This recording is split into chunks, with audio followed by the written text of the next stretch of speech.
Эржан, ты заебал, опять работу проспал.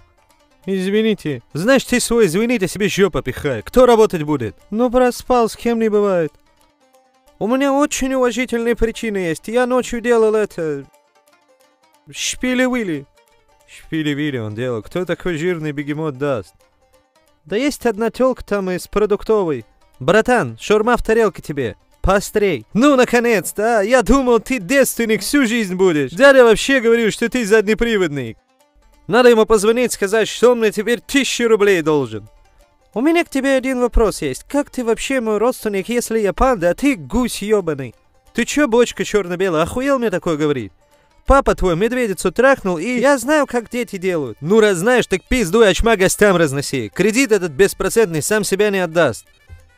Извините, социальная дистанция только в богатых заведениях. Эй, косолапый, чё делаешь? Слышь, салом, мозг не еби?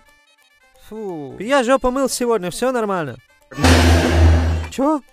Наконец-то! У нас в городе настоящие секции бои без правил открываются. Братухи, борцухи, бегом все ММА записываться. Вот тебе, косоухи, в первую очередь надо, а то так и будешь пиздюлей получать. Давай, давай, давай, давай. Эй, Ржан, ты куда?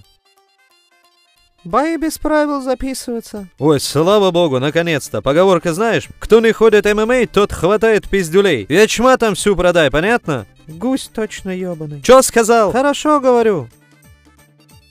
Вроде зашел, салам пополам кинул, а потом ничего не помню. Ой, тренер, извините, я не знал, что сменка нужна. В следующий раз сандалики возьму. Отличный вариант для нас. Тренер, ему пиздец, они же его убьют, отвечаю. Ты. Кто? Ты. Я? Я решил, новый спарринг-партнер для наших супертяжеловесов найден. Помогите.